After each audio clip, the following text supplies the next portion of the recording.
Brian Oliver presents Haunting Tales of Madness.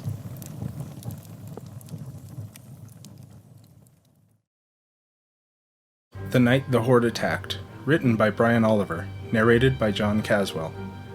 I can hear them coming from outside. When I check the windows, it is pretty obvious that there are many of them. I think they may be tougher than they look. I wish I could be sure how this happened. Things were going really well. I had just met a pretty girl, my brother was doing well and also having good luck in that department. Then everything got out of control. I look over to the girls and motion with my finger for them to stay quiet. They nodded at me. I can see the fear in their eyes. I guess we are all scared. Deciding to get a better look, I crawl along the floor and look out the edge of the window. Thankfully, the curtain keeps me out of view. I appear to be right. I can see at least 6 or 7 of them out there.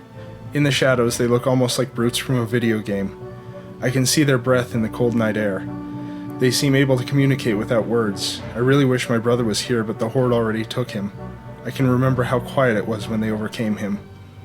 The girls are huddled up. I crawl back over to them and whisper that they need to get in the closet. Again, the girls nod. Tears are rolling down their cheeks. I can't blame them. I want to cry too. They squeeze into the hall closet and hold each other. I can tell they will look out for one another if the time comes.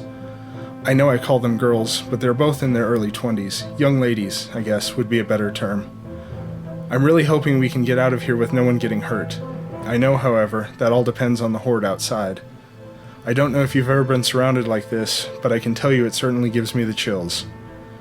As quietly as I can go, I sneak around to the back to check the other door. They have the entire place covered, it seems. It is like they are trying to figure out a way in.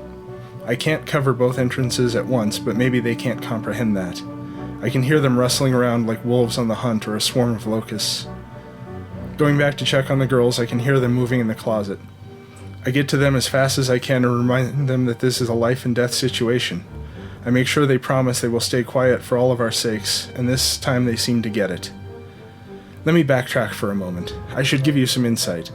The woods around here are thick and dark. I grew up in these woods. I made them my playground my whole life. The trees grow so tall they can block out the sun on a cloudless day. My brother and I have owned this cabin for nearly 10 years after buying it from our granddad. It is our home away from city life. It is where we like to bring our dates and have romantic nights under the stars. It has always been a safe place, until tonight, that is. We met the girls at a local dive and we seemed to hit it off over a couple pitchers of beer. My brother Marcus set it up as a double date. Things were going really well at first. Everyone was laughing and joking. That was when the bartender got a strange phone call and it seemed to disturb him. He turned on the television. From the news chopper's footage, the Horde could be seen approaching the very area of town we were in. It was approaching fast. The bartender looked at us with shock on his face. Between his face and the coverage on the TV, I knew we should head out. We told the girls to stick with us. They did not exactly have time to argue. We kept them moving even as the barkeep told us we should stay put and wait.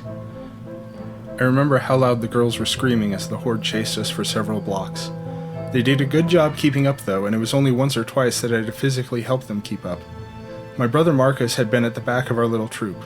He was a good guy, and he helped us make our escape by turning to face the coming onslaught. I had screamed for him to stay with us, but he refused. I guess you could say I owe him for giving us a few extra minutes to make it. I kept my eyes forward as they overcame him. Looking back could have been too costly. I would not allow his actions to be in vain. I thought perhaps they would have a hard time with the woods. I was wrong. I tried getting myself and the girls out to my cabin and away from them, but somehow they sniffed us out. I could hear the chopper overhead as well, following the action. There was no way it would be able to keep track of everyone once we hit the tree line. We barely had time to make it to my truck before they were upon us. I've never felt so much fear in my life. I really thought that as we drove, we would put enough miles between us that we could reach safety. I had so much hope for that. I was terribly, terribly wrong. The Horde caught up to us in almost no time at all. That brings us to now. My brother was taken by the Horde. I have kept the girls safe and hidden, and I have one pistol that I've kept in the cabin as our only defense. The good news is that I always keep 2 clips ready to rock and roll. You have to when you live out in the sticks. Bears alone are a good reason to keep yourself armed. Fuck, they are starting to bash the outside of the cabin now. I can almost hear them growling terrible growls. Their roaring is right outside the door. I do not know how long the door will hold. The pounding against the walls is shaking the entire house. With every slam, I can hear the girls screaming. Why won't they stop screaming? Don't they know it'll only entice them more? Can't they understand they need to shut the fuck up? I stand up and run to the closet. I don't have time to crawl. That is when the door nearly flies off its hinges. I turn my gun towards the entrance and start to fire. I know I hit at least one of them as they start to flood inside. I did not account for how functional their armor is. The bullet went right into the S on one of their chest protectors. Those that followed were really now upset. The return fire that they volley in my direction is well placed. I can only assume that I have been hit by about 8 to 10 bullets by the time I hit the hardwood floor of my cabin. I can feel the blood coming up from my throat. As I look up, I can see the one I shot. He looks like he's going to be okay. I choke on my own fluids as the house is flooded with red and blue lights. They found the girls. They are screaming for help. They're saying I wouldn't let them leave. It's only a matter of time until they find the other girls, too. I did hide them very well after I was done with them. Marcus was right. We should have followed his lead. He told me this day would come. He told me I needed to stop. They were so pretty, though. How could I stop? I can hear one of them talking. He is telling the girls they are safe now and removing the ropes from around their wrists. He's calling for a medic. Nothing like a horde of cops to ruin a good time. One of the girls spits on me as they're taken outside. She calls me a fucking monster. I suppose from her point of view I am. I don't know why I did it. I hear the sound of an ambulance approaching. It was a fun game while it lasted. I hope they don't punish Marcus for my mistakes. He's a really good brother. They are putting me on a stretcher now and taking me outside. I can hear one of them saying a freak like me shouldn't get medical treatment. His partner is agreeing with him. The oxygen mask goes over my face and 2 officers are with me. The ambulance is speeding off now. As I turn my head, I can see the look on one of the officers' faces. He is leaning in close to tell me something. It must be important. You are not going to make it to the hospital. I just want you to know that.